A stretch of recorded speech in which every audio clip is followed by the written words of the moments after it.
गुरु बड़ा गोविंद सी, गुरु बड़ा गोविंद सी, मन में देखे विचार।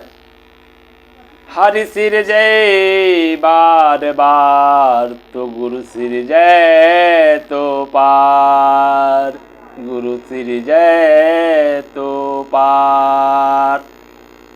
आज का प्रसंग लॉकडाउन।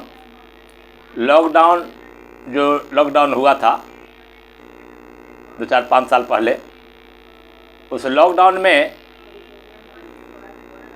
आदमी को बहुत परेशानी आ गई, बहुत दिक्कत हो गई। खाने पीने की, इधर उधर जाने आने का बहुत परेशानी आ गई।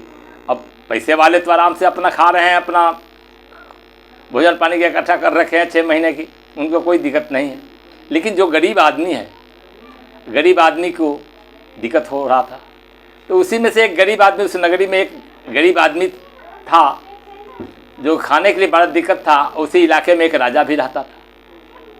और राजा दिमाग में लगाया कि चले एक राजा का यहाँ कुछ मांग लें, खेती बाड़ी, थोड़ा सा खेत मांग लेंगे तो आराम से हम खेत दे देगा, तो उसमें अपना उपार्जन करके अपना परिवार चलाएंगे। लॉकडाउन में क्या करें, अब कुछ तो करना पड़ेगा। तो खेत लेने के लिए, मांगने के लिए, अपना जीविका चलाने के लिए राजा के पास वह व्यक्ति गरीब गया और जा कर के बोला, हजूर, हम किसी एक काम से आया हूँ। तब राजा बोला, बताइए क्या काम है, बताओ। थोड़ा सा हमको आया हूँ कुछ उपार्जन के लिए, लॉकडाउन लगा हुआ है, खेत थोड़ा मिल जाता तो हम उपार्जन अपना कर लेते, कुछ बीज डाल देते उसमें, गेहूँ धान जो भी हो, तो उससे हमारा घर गृहस्थी चल जाएगा आराम से, कुछ खाने के एक दाना भी नहीं है। तो उन्होंने राजा कहा, कितने कट्ठा दे दूं, कितने बीघा दे दूं। ये तो मन में विचार कर रहा था कि अगर मांगेंगे 5 कट्ठा, कहीं राजा का इच्छा हो 10 कट्ठा, तो हमारा फिर भी नहीं बोला। कितना दे दूं, 5 कट्ठा, नहीं बोला। बोला 10 कट्ठा, तो भी नहीं बोला। बोल ही नहीं रहा। 1 बीघा दे दूं तो ना, तो भी नहीं बोला। अरे कितना दूं, कुछ तो बताओगे। वो बोले ही ना कि देख रहा है कि अगर हम मांगेंगे 1 बीघा, कहीं राजा की इच्छा होगा कि 5 बीघा दे दें, तो हमारा तो घाटा लग जाएगा ना। अब देखिए इसके मन में लोभ आ जा रहा है कि कितना दे दूं, 5 बीघा 10 बीघा। जब ये नहीं बोला तो इसका मतलब है कि राजा समझ गया इसकी बात। राजा तो था, समझेगा नहीं, समझ गया कि इसके अंदर में लोभ है, जब भी नहीं बोल रहा है कि हम मांगेंगे 5 बीघा, कहीं राजा दे दिया 10 बीघा। इस चक्कर में नहीं मांग रहा है, कुछ अपने से नहीं मुँह से बोल रहा है। तो जो ऐसा करो, जब तू नहीं बोल रहे हो तो मैं एक झंडा देता हूँ, झंडा लो, ये पूरा इलाका हमारा है, यहाँ से हाईवे तक, हाईवे रोड आगे जाकर के है ना कुछ दूर में, हाईवे रोड तक मेरा सारा है। अब यहाँ से झंडा लेकर के जाओ, जहाँ तक तू दौड़ोगे, दौड़ लगा के जाना है, 3 घंटे में वापस आ जाना है। अभी 12 बजे का टाइम है दिन में, और 3 घंटे में 3 बजे यहाँ करेक्ट आ जाना है। 1 मिनट फालतू अगर हो गया तो तुम्हारा कैंसिल हो जाएगा, नहीं मिलेगा।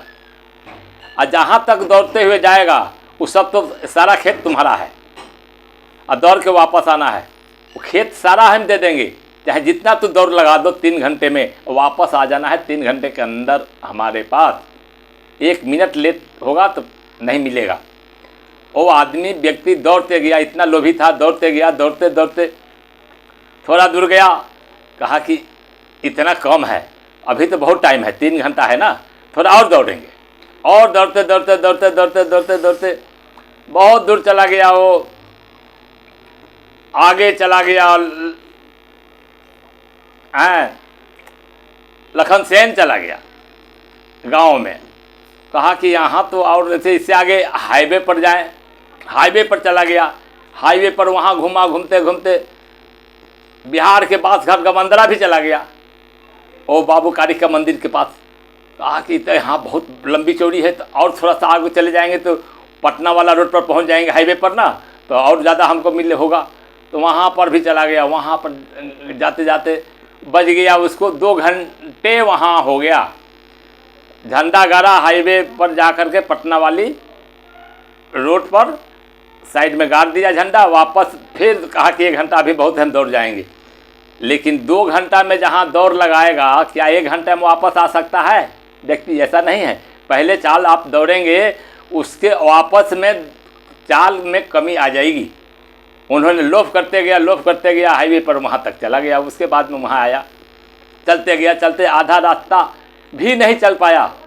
1 घंटे में आधा रास्ता भी नहीं चल पाया, जब तक वो मुंह से खून निकल गया और प्राण वहीं छूट गया।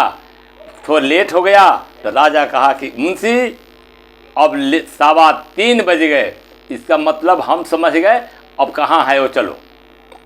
मुंशी को लेकर राजा चला। कहा कि कोदारी भी ले लो, फावड़ा और ले लो गड्ढा खरने के लिए, और कहाँ है सब मुझे पता है। राजा को मालूम हो गया। लोभ के कारण ये चला गया हाईवे से, वहाँ से वापस आ नहीं सकता था। आधा रास्ता में आके खून बो करके मर गया। ज़्यादा आप दौड़ेंगे तो ब्रेन जो है गर्म हो जाएगा, हैं, लोभ के चक्कर में। और राजा वहाँ से आराम से गया, देख रहा है कि खून मुंह से निकला हुआ है, व्यक्ति लेटा पड़ा है। जहाँ लेटा था वहीं पूरे लोभ के चक्कर में उसका किस्मत में कितना था ज़मीन, 2 फीट लंबी चौड़ी, 2 फीट की ही जगह उसकी चाहिए। शरीर इतना 2 फीट में आराम से शरीर जो आ जाए, 5 फीट लंबा 2 फीट चौड़ा ही, इतना ही किस्मत में था। उसको उतना ही गड्ढा खन करके वहीं पर उसको दफना दिया, गाड़ दिया ज़मीन में। ये भी एक जीवन की अस्तित्व है उसकी, जो कि लोभी आदमी को ऐसे होता है। इसलिए ज़्यादा लोभ न करें, जितना कमाएं उतने में संतुष्ट रहें। संतोषम फलदायकम, संतोष का फल बहुत मीठा होता है। जो ज़्यादा लोभ करता है बहुत खतर जीवन के लिए हानिकारक होता है।